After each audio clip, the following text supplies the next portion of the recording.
what is the most valuable piece of information I could give you about an investment I own? It's not when I bought it, it's when I plan to sell it. And today, I'm not just going to give you a vague theory. I'm going to show you the exact personal strategy I am following for my own silver holdings, with a target window centered on 2026. But to understand why I'm planning this exit, you first need to understand the colossal mistake almost everyone is making right now. Welcome to Current Touting. If you follow this channel, you know we look beyond the noise. We search for the underlying currents, the patterns that history respects, not the emotions that the market exploits. 7 months ago, we discussed a foundational idea about silver. Since then, its price in dollar terms has moved dramatically. And if you took action based on that perspective, you deserve genuine congratulations. I've heard from many of you stories of using those gains to achieve real freedom, erasing burdens, securing comfort. That is the entire point. It's not about numbers on a screen, it's about the life those numbers can build. And if you're sitting on those gains now, wondering what to do next, let me be absolutely clear. Taking profits is never a sin. Securing your financial well-being is the goal. You take profits not because you're scared, but because your plan told you to. But here's where paths diverge. Do you sell because a talking head says a number, because you're nervous, or do you sell because a predetermined logical condition has been met? My method is the latter, and it hinges on a concept so beautifully simple, yet almost universally ignored in the mainstream. It requires us to stop lying to ourselves about what we're measuring. The first lie we must confront is the dollar itself. We are conditioned to measure everything, our wealth, our salaries, our investments, in this thing called a US dollar. But what is it? It's a faith-based token, an IOU that can be and is created in infinite quantities by decree. To measure the value of silver, a tangible element mined from the earth with 5,000 years of monetary history against that, it's absurd. Think of it this way. You wouldn't measure the permanent height of a mountain using a rubber band that's being stretched every day. You'd get a different, useless measurement every single time. The dollar is that stretching rubber band. So if we can't use a dollar to find the truth, what can we use? We need a constant, a measuring stick that doesn't stretch. And for millennia, across civilizations that never spoke to each other, humanity found one. Gold. Gold is not just another commodity. It is the other side of the same monetary coin as silver. They exist in a historical dance. So the only sane way to ask is silver cheap or expensive is to ask what is the price of silver in gold. This is the gold to silver ratio, the GSR. It's not a complex trading algorithm. It's elementary school arithmetic. You take the price of 1 ounce of gold and divide it by the price of 1 ounce of silver. The number you get is profound. It tells you how many ounces of silver it takes to buy 1 gold ounce. When that number is very high, silver is historically cheap relative to gold. When that number is very low, silver is historically expensive relative to gold. This ratio cuts through the fog of inflation debates, government statistics, and currency devaluation. It's a pure asset-to-asset measurement, and right now it is telling a very specific story about where we are in this cycle. Let's look at the story this ratio tells. Over the last century, this number has swung wildly, but it has always moved within a candle, reverting to a historical mean like a gravitational pull. During times of panic or disinterest, the ratio has ballooned above 80, even 100, meaning silver was thrown away like trash relative to gold. At the peaks of manias or industrial squeezes, it has contracted violently, down to 20, 10, or even less. When we spoke 7 months ago, this ratio was sitting in a zone that screamed historic opportunity. The risk was minimal. The potential reward was massive. The asymmetry was in our favor. That asymmetry has now changed, which brings us to my exit plan. My thesis was never silver goes up forever in dollars. My thesis was the ratio is historically out of balance and it will correct. A correction can happen by gold falling or silver rising or a combination. We got a powerful move in silver, and thus the ratio has compressed. I set a target level for this ratio, a line in the sand where, based on centuries of market behavior, I believe the first phase of this rebalancing is complete. That line is a GSR of 50. Very recently, we touched it, and I took action. On that day, I sold 25% of my paper silver holdings, the ETFs that track the price. I notified our community immediately.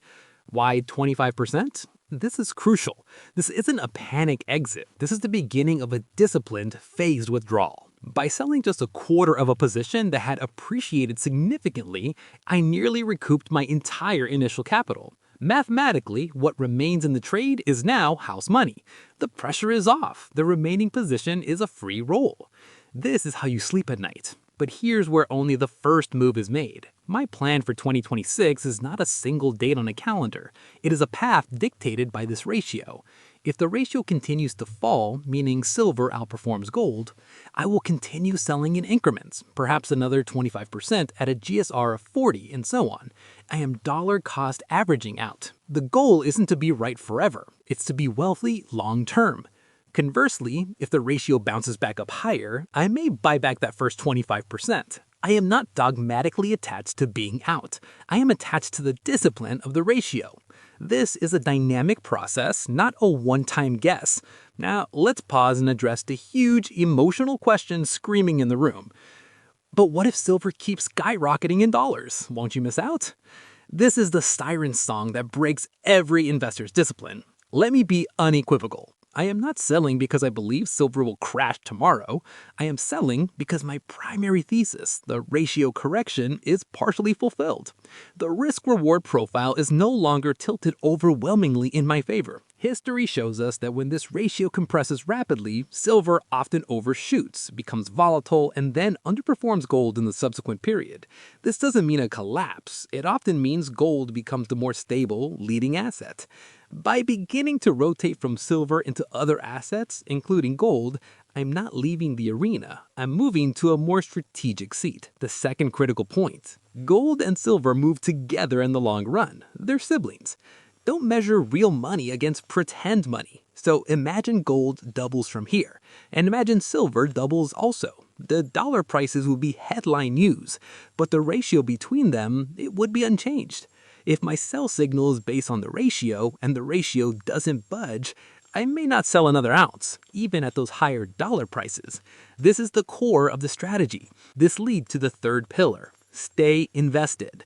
We are in an era of a profound monetary transition. Holding cash long-term is a guaranteed strategy for losing purchasing power. My sale is not a liquidation, it is a rotation. When I sell that 25% of silver, that capital doesn't go under my mattress. It is reallocated, perhaps into gold, which may be earlier in its cycle, perhaps into other assets undervalued in this environment. The game continues. The great monetary melt-up, as I've called it, of financial assets isn't over. You must have a plan to stay in the game, just not in the same overvalued corner of the stadium. Now, a vital distinction. Paper versus physical. I own physical silver, bullion, coins, the metal you can hold. My rule is ironclad. Paper sells first. Physical sells last, if ever. The ETF I sold is a financial convenience. The physical metal in my safe is financial insurance. They serve different purposes. The exit strategy I'm detailing primarily applies to the paper side. The physical stack is for a different, darker set of risks, a final hedge against systemic rupture. I will only consider selling my physical silver long after my paper position is zero, and even then, I'll likely keep a core holding permanently.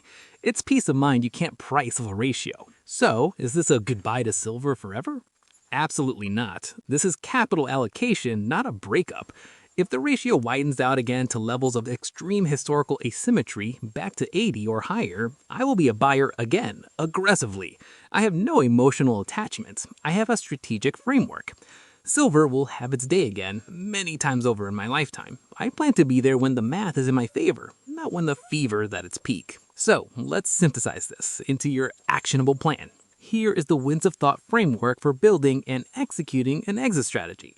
First, define your metric. Choose your measuring stick. Is it a price target, an inflation-adjusted goal? For me, it's the GSR. Yours might be different, but it must be logical, historical, and non-emotional. Write it down. Second, define your phases. Are you exiting all at once or in stages? Staging your exits and entries removes the impossible burden of perfect timing. It turns a high stakes guess into a calm, mechanical process. Third, define your destination. Where does the capital go next? Have the next move planned before you execute the first. This is the rotation mindset that prevents you from becoming a stagnant, fearful cash holder. Fourth, separate insurance from investment. Know which assets are for trading and which are for keeping. Confusing the two leads to poor decisions for both. As we look towards 2026 and beyond, my outlook remains steadfastly bullish on the broader precious metals complex. I am not bearish on silver. I am disciplined with my gains. An exit strategy isn't a prediction, it's a discipline. I am still protecting against currency debasement. I am still positioned for long-term monetary change.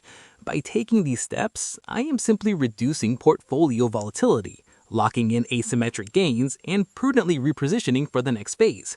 In a world of hype and panic, discipline is the ultimate edge. So, let's recap the journey. We rejected the dollar as a faulty measuring tape. We adopted the gold to silver ratio as our true north. We saw how history guides us to recognize value and excess. I revealed my personal phased 2026 exit plan based on the GSR hitting 50. We built a framework you can apply to any investment. This is more than a silver strategy.